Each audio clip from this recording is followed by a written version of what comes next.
they trustworthy? Do I have to worry about them lying and or cheating and stuff like that, right? If I don't have, how are their communication skills? Are they really in this? Do I feel like they're in it because before I can reach out to them, I've been reached out to? Before I can call them, they call me. When I want to send a text and say, hey, how your day is going, I see the bubbles and she's already texting me, right? These things start to solidify. Okay, we have a base.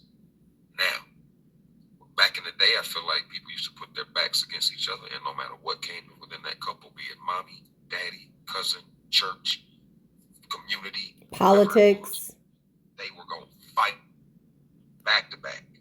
Now it seems people are divided.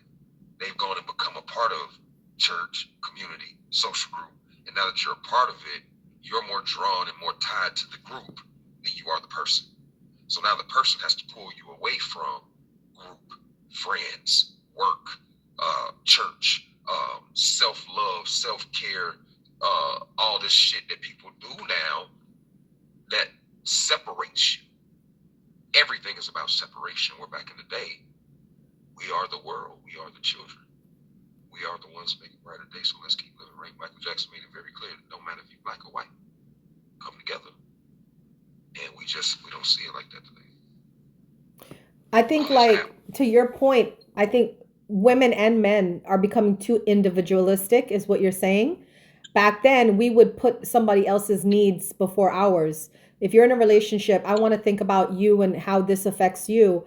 But it's almost now like in this toxic culture, I'm a healer, right? And I preach self-care, but I think there's a toxic self-care that's going around out there. The toxic self-care is like me before you, only me, not you, my needs, not your needs. And it's like, it's kind of taken a twist. Can you see that, what I'm saying? Or I, I think people are so used to attaching their needs to people and being let down, right?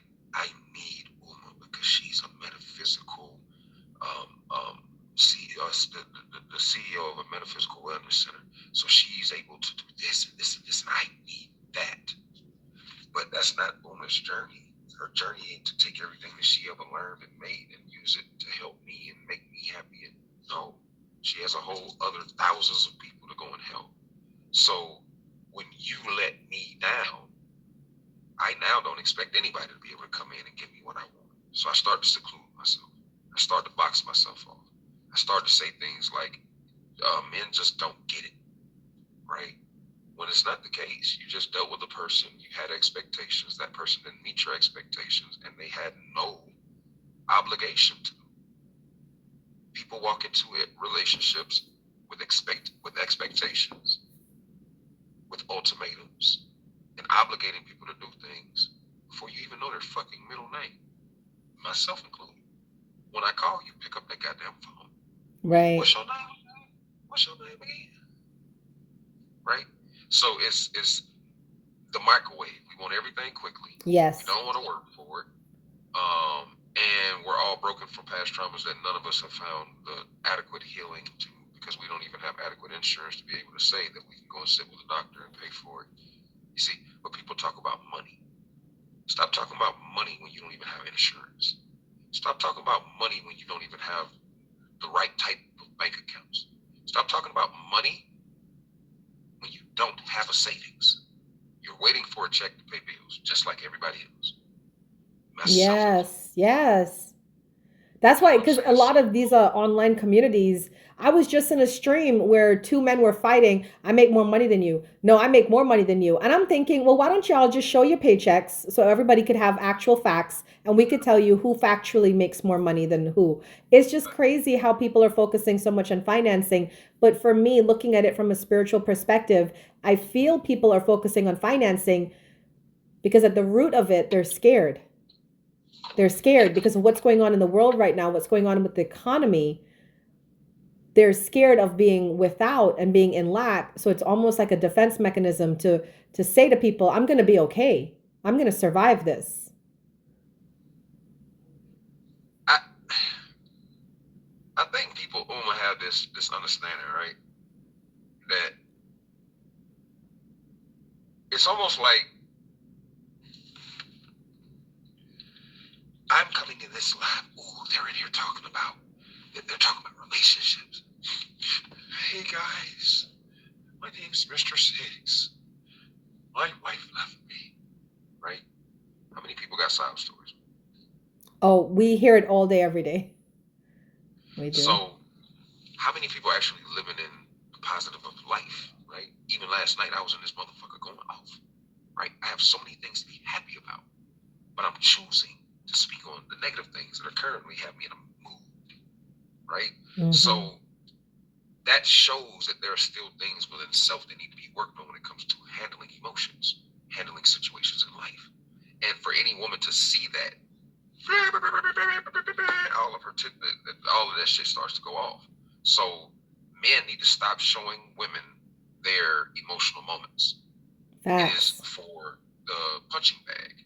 It is for the barbershop. It is for the weightlifting. It is for the basketball court. It is for her ass when you bend her over and stick. I'm sorry. Like it's for those moments.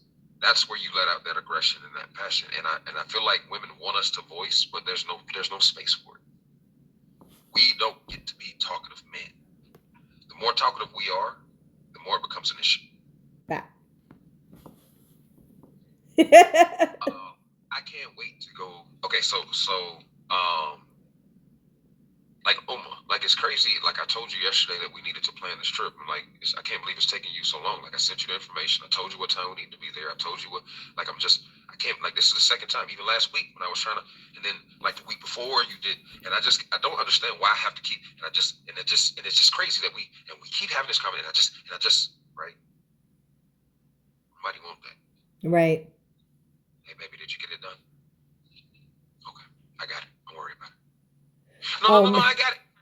Oma. No, I feel like you're calling me out because we literally had this happen recently with the dryer is broken, and my man called the guy. He has a personal relationship with all the people who come to fix stuff at the house now. I never had that. And he called a guy, and the guy is trying to get it, and he's been calling like every day. He's finally coming on Monday. He's waiting on the part. But I was doing the first one, like you were saying, I was getting antsy and he was calm every single time. I must have asked him like 10 times about this dryer, and every single time he was calm. Like, baby, I got it. I got it handled. It's the Christmas season. Everything is delayed. Right. Dang. Call me out. So, and that's what speaks to y'all's inner. Because for one, if we get frantic with you, if we get hyped with you, now it's just a hype situation. It's a frantic situation, right? When he's able to stay steady, stay calm, and you let him handle it, and he does it with few words. Now you like, ooh, daddy. Right? See what I'm saying? And that's the energy that now I ain't gotta say nothing. My man, now you proud. You got your chest out. My man, and my man go, and I know my man can handle, and he can handle. Because you see him do what? Handle shit, right? Yeah, so women just gotta get the fuck out the way. If you never allow us to do it, you will never know what we can handle. I gotta pay my own bill. Last man, I just came home, my lights was off because I let him handle the bills. Nope.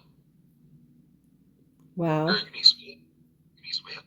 You need some serious help. That's how you have talking to people in the dating pool. So yeah. Well, that was a good question. What was a behavior that you like and dislike? Okay. What have you learned about yourself this year? And I'm gonna think about patience. I have never had patience. I've never sat and waited for nothing. I've never been single. I've never been sexless or abstinent, you know what I mean? So I learned discipline, I learned patience, and I learned that I love me. Oh. And it might, to whoever's listening, it might sound so simple what he's saying, but when I tell you that is a journey to what he just said, that is a whole journey. For me, I learned this year that I'm okay. I'm doing okay. I think as a Capricorn, I always feel like I should be doing more, I should be working harder, and I realized I went through a year that was meant to break me and I didn't break and I'm still here. So Right. that's a good thing. I've learned not to back down against the bosses from work. Way to go, Eli. I mean, 2025 is here. We're a few days away. So we made it. You know what's funny? Like in the news today, the whole thing, I don't know if you heard about Cardi B and Offset. So basically, they're getting a divorce, and it's getting quite. It's always been toxic between the two of them, right? But it hit a new level because she apparently said on social media, because he went to a club for his birthday, and she went to the same club for his birthday, and they were on different levels and throwing money at each other, right? And I guess he went home and shared some of the private text between them because he wanted people to know that she's the one that's like still messing with him and all of that. And she got really mad that he exposed her. So she went on social media and said she wished he was unalived. Oh, wow. Right. So that took off on social media because a lot of I saw a lot of male podcasters were coming in and saying things like, if a guy did that, we'd be in jail. We that's That's called harassment or threatening, right? that's terrorist threat. Yeah, that's Right. And then there's a lot of people that saying, well, no, she's hurt because of all the things that he's done. And I'm looking at this young couple, and it's very clear to everybody they don't need to be together. But why are they just not separating? And who is it? Is it he's the one holding on? Because that's what she's saying. And then he's saying, no, she's the one that keeps coming and giving it to me, and I keep taking it because it's being offered to me. I don't know between them. Like I really, it'd be hard for me now to understand any of these fucking like celebrity relationship. I know, because it's Like so all like, that shit polluted. All of it's like for visual, for clout, for financial gain. It ain't for love. I see what up, Lily.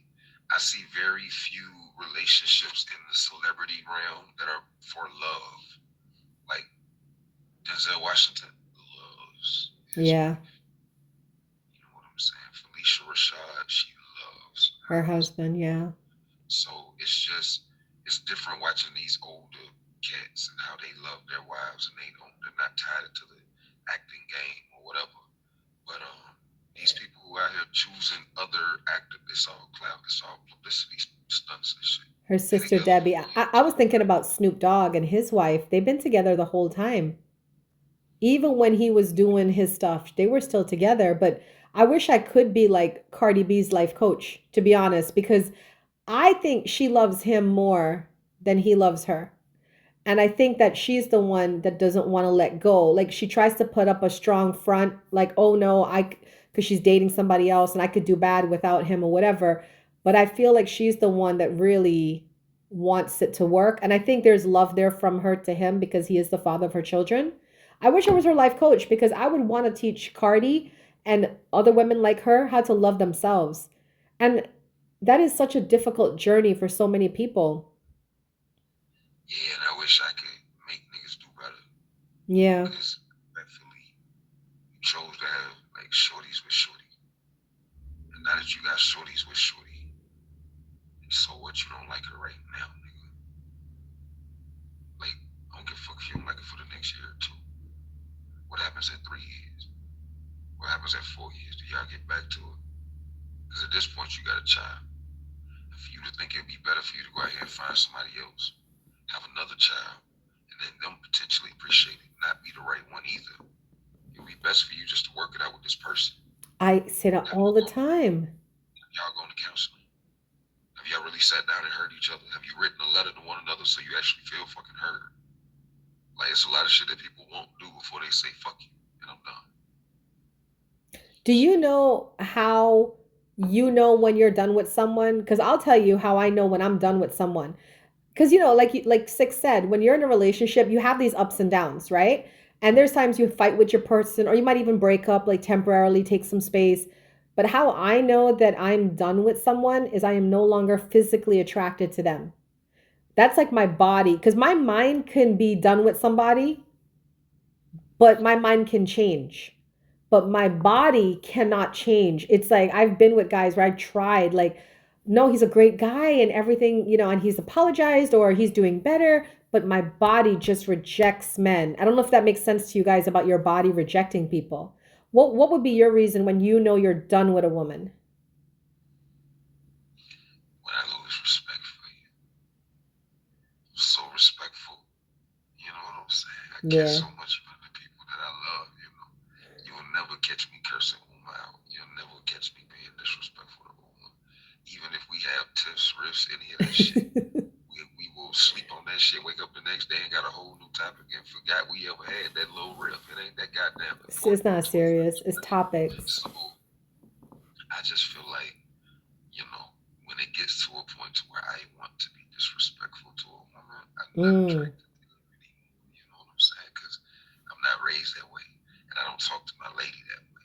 So you've now taken yourself out of the category of my lady. Because I'm talking to you like some buzzard off the street.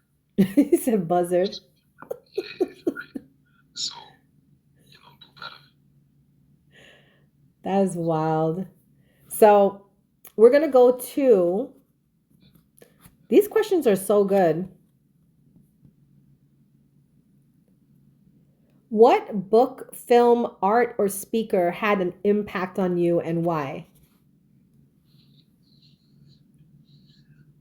Book is obvious, law of attraction. Hey. Movie. Did you buy that book, the one I told you about, Ask and It Is Given? Not yet. I'm gonna buy it on Amazon. Send it to me. Text it to me right now. All right. I would say movie would be A Journal for Jordan. I was telling somebody about that shit the other day. Like, it really woke me up to what I'm leading Malachi, what I'm doing, and because to see how Michael B. Jordan thought was so conscious before he went to war that he was having a child, his wife was pregnant. So he wrote down so much. He said so much. He prepared his child. And when I tell you I was in the movie theater crying my ass off, because to see this little boy, when his dad died, and he's standing there wanting to be like his dad at attention, and he's reading his daddy's words, and he's emulating daddy. He wants to be his dad. And it's all because of this book that his mom made sure he got from his dad. That shit just changed that's why I'm doing this acting thing. That's why I say I want to be America's next TV dad. Yeah. Because I want my son to see my daddy went on TV, found some little boy, named him Malachi, and he loved him like he ain't never got a chance to love me. I think, you know what I think? I think you need to write everything you just said there or do a video and put it up on your social and tag Tyler Perry. That's what I think you should do, because I've never heard an actor specifically saying, I want to be America's next TV dad. And that's so important, because that's what's going to happen. That's what you're manifesting. That's what's going to happen. So you need to make this video. I'm recording this right now. I'm going to put this up on YouTube. Tyler Perry, if you're watching, 6'6". He is 6'6". And he wants to be the new and improved Bill Cosby, minus the the Quaaludes. Quaaludes. There we go. I was trying. I'm sorry. I said the great the great rape. Anyway, great. Listen, man. I think it's needed. These kids don't have any. Well, they have it, but it's not at the forefront. People ain't sitting down really watching TV as a family. Like, I want families to see a family on TV and say, damn, I want that. Every time we go through some shit, every time me and my wife argue, every time the kids are upset, there's a resolution. Back in the day, on Family Matters, when they had that gang episode and the gang came to the school and they had the guns in the school and somebody got shot at the school, at the very end, Steve Urkel came out as Jaleel White. Hey, listen, if you're dealing with gun violence in your community, you can call this number, right? Why in the fuck it ain't shit like that? It ain't. A lot of these little homies would love to have a different way, but they ain't got no way. They ain't got no out. They ain't got no number. They can be sitting up somewhere at a McDonald's watching Netflix and see that phone number and make that quick phone call before they got to go be around the big home. You know, I was on I'm on the YouTube panel and we talked about this because uh, the host of the YouTube show was asking us about what do you feel as women about the Cooking with Kaya show. Cooking with Kaya. I love it. I love it. She's young. She's in her 20s. She looks amazing. She can cook. You know what I'm saying? Me as an older woman, I'm in my 40s. I love it because I don't really see a lot of young people cooking and choosing to stay in and cook food because I'm on TikTok as a streamer and I watch this TikTok videos and it's mostly about makeup and hair and going out. And here's this young girl in her kitchen, happy and having fun and dancing and making food. And I can only see the positive in that. But just like how you can have the positive, you also have the negative.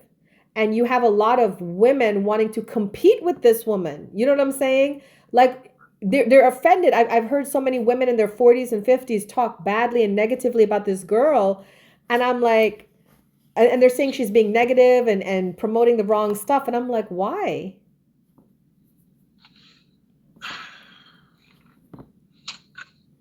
You know, it's so much shit being driven towards the negative, the drama, the arguments, the grief. Uh, Housewives, Love and Hip Hop, parole. What that say? With the parole, married and parole, where they marry these guys coming out of jail. Oh, you're talking about Love After Lockup. I love that show. Yes. I mean, it's just, if you look at the shit that's on TV, bro, why we don't have one fucking family, black family show of a prominent, well-spoken black man who is a doctor and his wife, let's switch it up. I'm the lawyer.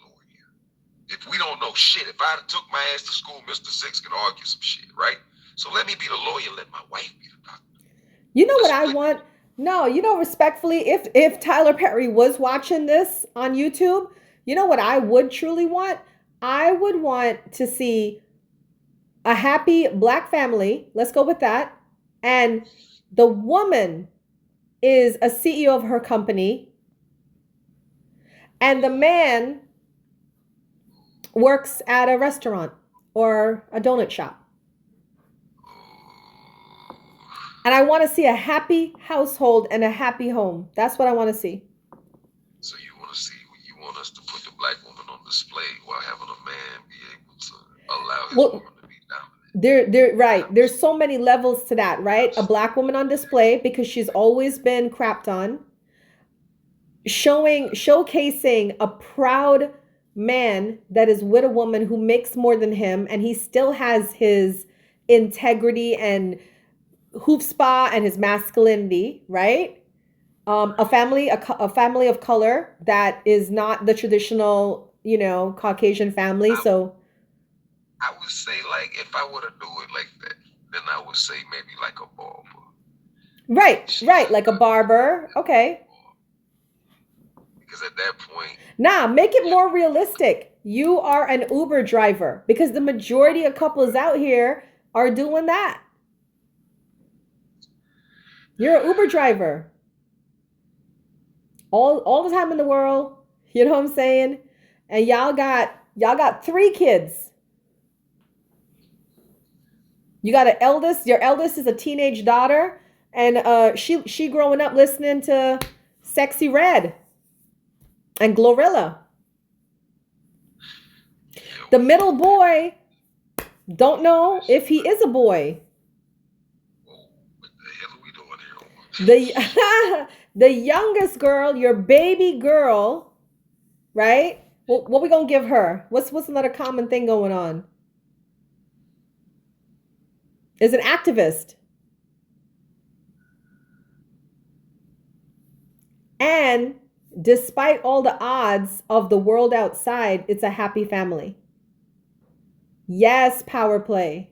You get me, right? Like, because I'm sick and tired of all these like narratives that's like old. We need to change it up. We need to break these paradigms. I Yes. mean, it would be better just to do a middle class family, a hardworking family.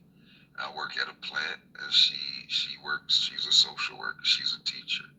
Those people don't make very much money. You know what I'm saying? So But we that's like live kind in of like our King of lives. Queens, right?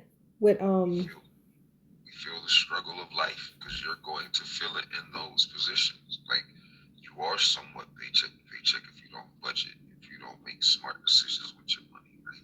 Smart financial decisions. So I mean, I see exactly where you're going with it. But then being able to see our kids come out of it properly, right? It's me wanting them to be able to be always understanding that although you got a hardworking family, you can always go and be and do more, right? Because I don't like these kids being stunted. I don't like these kids continuously being, minimized to a rapper or a ball player or, some just it's crazy that these kids don't know how much shit is out there for them. So we'll figure it out though. It's gonna be fun. I can't wait till it happens. Oh, I talked to my agent finally. I guess she came out of her little gallbladder shit. And she said, we're gonna talk at the first of the year, set up a plan for 2025. So she was excited about. She said some new productions, a lot of what the productions are about to start to drop. So I she's see it excited. next year. I'm going to call it into existence. Next year, you're in the movies and on that TV show we just talked about. And I am like the next holistic wellness speaker, inspirational speaker. I got a TV show next year. See, that's All right.